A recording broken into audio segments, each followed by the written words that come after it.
राम जन्मभूमि आंदोलन के अग्रणी स्वर्गीय श्री अशोक सिंघल ने कहा था कि मुस्लिम समाज को ये 3 मंदिर हिंदुओं को वापस कर देने चाहिए, अयोध्या, काशी, मथुरा। और हिंदू समाज बाकी के हजारों मंदिरों पर अपना अधिकार छोड़ देगा जिन्हें तोड़कर उन पर मस्जिदें बनाई गई हैं।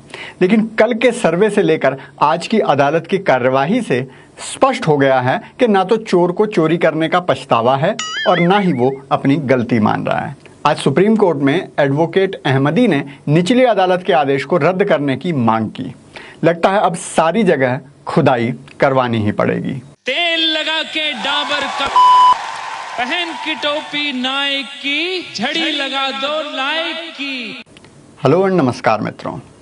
ज्ञानवापी ढांचे, बल्कि सही बोलें तो ज्ञानवापी मंदिर की लड़ाई अब मंदिर परिसर से निकलकर अदालत में पहुंच चुकी है। एक तरफ वाराणसी में जस्टिस रवि कुमार दिवाकर की अदालत में सर्वे की रिपोर्ट जारी करने के लिए 2 दिन का अतिरिक्त समय मांगा गया है, वहीं हिंदू याचिकाकर्ताओं ने कहा है कि नंदी महाराज के सामने की मस्जिद की पूर्वी दीवार गिरा दी जाए, क्योंकि वहां उस दीवार के कारण सर्वे नहीं हो सका है। दीवार गिराने और मलबा हटा देने के बाद बाकी जगह का भी सर्वे किया जाए और शिवलिंग की लंबाई, चौड़ाई और ऊंचाई भी नापी जाए। उधर नमाजी पक्ष के लोगों ने आवेदन किया था कि वुजू खाने की मछलियां मर न जाएं, इसे अदालत सुनिश्चित करे। मछलियों से लेकर बकरे और ऊंट तक खा जाने वालों को अचानक से मछलियों की इतनी चिंता होते देख आंखों में आंसू आ गए हैं। साथ ही कहा कि नमाजियों के लिए वुजू करने की व्यवस्था की जाए, क्योंकि शिवलिंग वाले स्थान को तो सील कर दिया गया है। हिंदुओं के वकील विष्णु शंकर ने कहा है कि नंदी के सामने वाले दरवाजे के एक तहखाने का सर्वे नहीं हो पाया है, तो अतिरिक्त सर्वे में उसे भी करना चाहिए। अदालत ने सबसे पहले सर्वे कमिश्नर अजय कुमार मिश्र को आज हटा दिया। हालांकि ये जानकारी नहीं मिल पाई कि क्यों हटाया है। बाकी दोनों कमिश्नर ये रिपोर्ट पेश करेंगे, जिसके लिए उन्हें 2 दिन का समय दिया गया है। उधर इसके बाद सुप्रीम कोर्ट में इस विषय पर कार्यवाही शुरू हो गई। यहां पर एडवोकेट अहमदी ने आवेदन किया था कि वाराणसी की ट्रायल कोर्ट की कार्रवाई पर रोक लगाई जाए। अदालत की पीठ ने जब आदेश सुनाना शुरू किया और कहने लगे कि कल वाराणसी कोर्ट के द्वारा लगाए गए प्रतिबंध रोक दिए जाएं, तो उत्तर प्रदेश सरकार की ओर से प्रतिनिधित्व कर रहे सॉलिसिटर जनरल तुषार मेहता ने बीच में टोकते हुए कहा कि अगर कोई प्रतिबंध नहीं लगाए जाते हैं और मान लीजिए कोई शांतिदूत शिवलिंग की तरफ जाता है, मान लीजिए शिवलिंग को पैर लगा देता है, तो फिर हालात बिगड़ सकते हैं। बेंच ने आदेश दिया कि शिवलिंग के स्थान को सील करने का निचली अदालत का आदेश तो बना रहेगा, लेकिन नमाजियों की संख्या पर रोक नहीं लगाई जा सकती। नमाज पढ़ने पर कोई रोक नहीं लगाई जा सकती। इतने में अहमदी ने कहा कि वुजू पर भी रोक नहीं लगनी चाहिए। इस पर तुषार मेहता ने कहा कि यही तो मेरी चिंता है। जस्टिस चंद्रचूड़ ने पूछा, वुजू भी नमाज का हिस्सा है क्या? अहमदी ने कहा हाँ। अब देखिए, इतना सब कुछ सामने आ जाने पर भी जरा सी शर्म, जरा सा लिहाज, जरा सा पछतावा इन्हें नहीं है। अब सोचिए, आपके मंदिर से आपको निकाल फेंका गया, 350 साल तक आपके शिवलिंग को अपवित्र किया गया, और अब सच सामने आने पर भी बेशर्मी से बाज नहीं आ रहे। और क्या यही था तुम्हारा भाईचारा? हिंदुओं के पवित्र शिवलिंग को बंदी बनाकर 350 साल रखना और उसे रोज रोज अपवित्र करना, और पकड़े जाने पर भी कहना कि अपवित्र करना तो हमारा धार्मिक अधिकार है।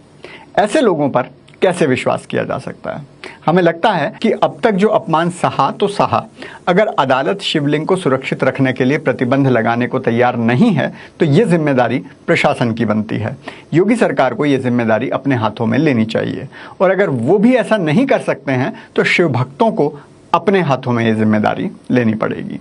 क्योंकि अब ऐसा तो हो नहीं सकता कि बाबा विश्वनाथ, जो पानी को चीरकर प्रकट हो चुके हैं, उन पर किसी अधर्मी की छाया भी पड़े। अदालत में कार्रवाई चल रही है, चलती रहेगी, लेकिन हिंदुओं के धैर्य से खेलने का काम अब बंद होना चाहिए। ऐसा ना हो कि 350 साल के इंतजार के बाद भी संवैधानिक प्रक्रिया का सब्र से पालन करने वाले हिंदू संविधान ही बदल दें। बाबा का आज का ब्रह्म ज्ञान है अदालतों के नाम। आपको सबूत चाहिए कि वहां पर बाबा विश्वनाथ का मंदिर था, अब भी चाहिए।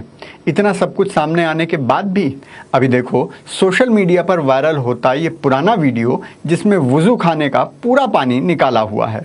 इससे भी यही पता चलता है कि शांति दूतों को सब पता था, पहले से हमेशा से। आपके लिए ये वीडियो काफ़ी होना चाहिए।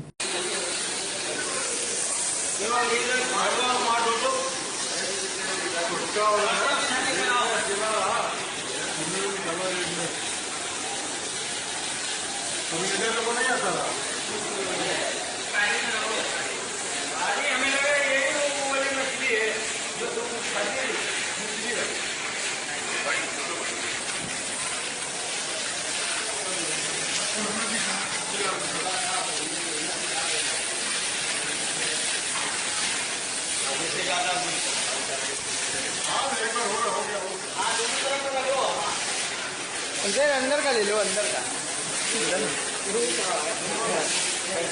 बहुत करा ना।